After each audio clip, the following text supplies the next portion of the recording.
Good afternoon and welcome back to my channel. Sonia Gallion Comunica here, SoniaGallionComunica.com, and the author of 10 Things I Wish I Knew as a Single Parent, where we talk about all things single parents. And our goal is to make kids safe by educating their parents. So yesterday we spoke a bit about domestic violence and housing and the challenges of trying to build wealth and have financial freedom when you're experiencing domestic violence. And that is certainly a very challenging situation. So I want to give you today like 10 steps, 10 things you can do that help you navigate the path or post domestic violence challenges to help build wealth. And then I'm going to show you some money moves you can make that will also help you build wealth post domestic violence. So you had earlier, we talked about, just a recap, we talked about having domestic violence, and that is not the time to be trying to build financial freedom. That is the time to create a safety net for yourself, to always have a safe place, to have friendships, to have people around that kind of know the situation, that can help you build, grow, and get on a path to post domestic violence. So today we're going to talk about 10 steps post domestic violence that should be able to help you.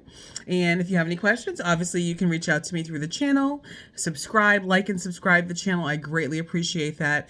And also you can reach out to me by calling 833-369-7111. And I'm so happy to take your calls, questions, and work with you. So let's get started. Financial freedom post domestic violence and recovery. Number one, never build an empire with losers and moochers. So what does that mean? That means if the person in your life is not adding any value, they're literally just there, and you're doing all the work, you're working all the time, they don't have a job, they don't have any resources, they have nothing to really bring to the table, or they have a job and they're a drunk, they don't know how to manage their money, there's all these challenges. We don't need moochers and we don't need losers, and that will prevent you from developing financial freedom. So eliminate the losers and the moochers in your life so that you can begin a path of financial freedom. Number two, implement the Jewish 5-jar method. What is that? Well, in my other videos, you can check on YouTube, I talk about financial freedom at a Stephen Marjorie Harvey Foundation event where I talked about the 5-jar method. In a nutshell, the 5-jar method is this. You take 5 jars, and it's a way to designate your funds and allocate where they're going to go. So the first jar is the tithe. 10% of the money goes there. Ultimately, it turns into 100% of your money. So every place, every bit of your money has a home. So 10% goes to God, 10% goes to charity, 10% for savings, 20% for investments, and 50% is what you live on. You don't live on 100% of your money. And if you want more information about that, you can check my other videos on my YouTube channel, and I do a deeper dive into the 5-jar method. So it's pretty exciting. The reason for doing that is that when you designate where your money is going to go, it's less likely you're not going to have money, and also it's more likely you'll be able to manage your money. Number 3, as I mentioned just now, live on 50% of your income. That is a game changer, a life changer. It changes everything. When you can live on just 50% of your money, you will always have money. There'll be no reason for homelessness, and you will always have what you need in an emergency, especially when you're designating 10% to savings, 10% to charity. And when you are charitable, you also bring charity into your life. Okay? Number 4, make financial freedom a goal. You have to decide that you want financial freedom if you want to have it. The only way you're going to get it is not by talking about Susie who has it, but you deciding in your life and in your mind that you want financial freedom. You want to be able to come and go as you please, choose where you go, have money for the things that you need, save for the future, save for your family, and think generationally. Number 5. A life insurance policy for your children is extremely, extremely important. Now, this is post-domestic violence. So if you're in a situation where you have domestic violence, you're going to be very careful with life insurance, because if you have somebody who's abusive to you, they could cause harm to you in exchange for getting that policy. But typically, the benefit of life insurance is to prevent you from going into poverty and to get you out of poverty in the event one of the breadwinners, one of the people earning the money, doesn't have a job or something like that, or they pass away and then you have some money to take care of your family. That is the goal. So just keep that in mind. Number 6, have a primary home and a safe house. Always. And even if you're not dealing with domestic violence, this could be a good thing.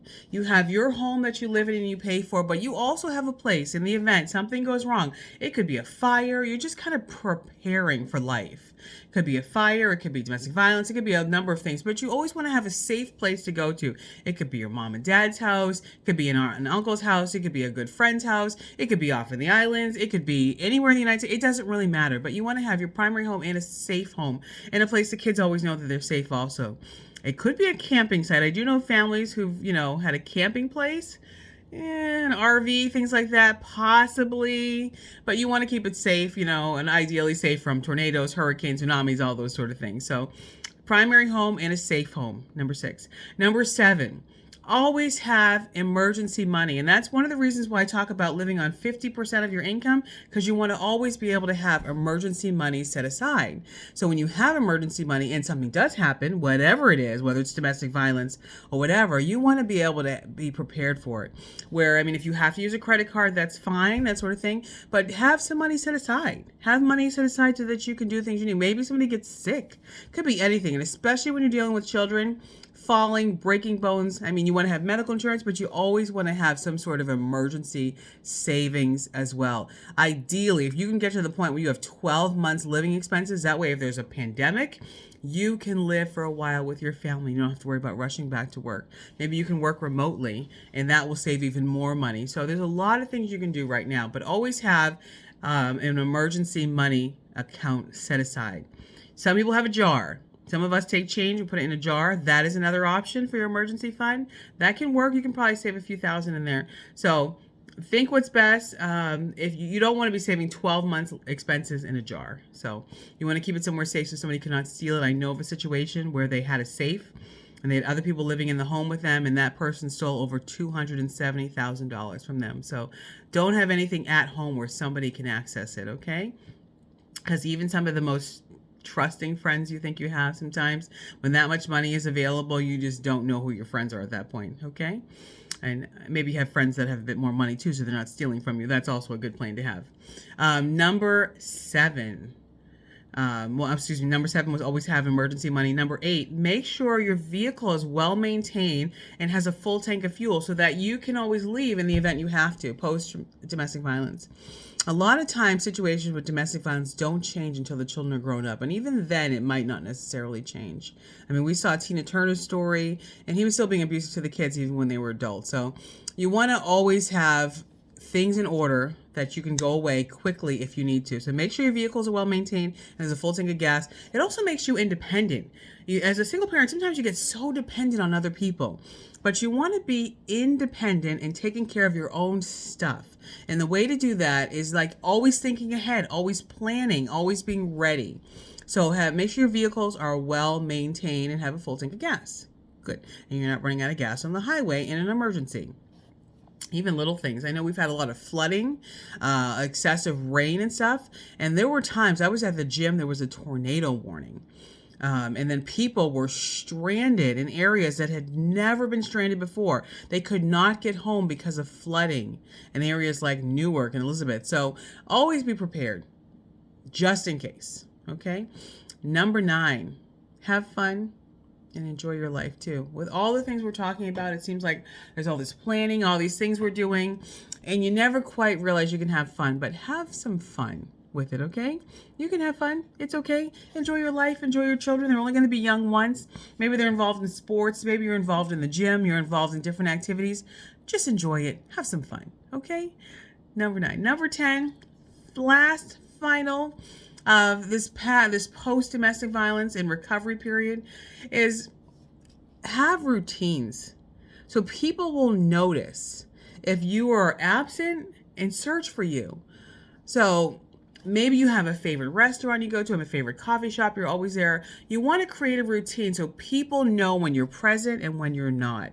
If you're just living in a bubble, they're not going to know that you have a routine and something's a little off. For instance, I had a family member and they're constantly coming and checking on their pets, but I knew, that when they were coming by every day and all of a sudden they stopped coming by and it was like a week they hadn't come by, something was wrong. And something was wrong. Somebody had to have emergency surgery. So just have a routine so that people understand when something's just a little off, not right. They'll look for you, maybe call the police, search for you, that sort of thing. So 10 things: post-domestic violence recovery, financial freedom. Tomorrow we're going to talk about some money moves. I'm so excited for you guys. But this is exciting. Let's keep it going. Let's keep focused. Let's remember, domestic violence does not define who you are. Whatever experience you had, whatever challenges you had, that does not define you. You can overcome it and you can build a better life. Sonia Gallion-Cominica, SoniaGallionCominica.com, and the author of 10 Things I Wish I Knew as a Single Parent, where we talk about all things single parents. And our goal is to make kids safe by educating their parents. Have an amazing day and reach out to me if you need to. Have a great one.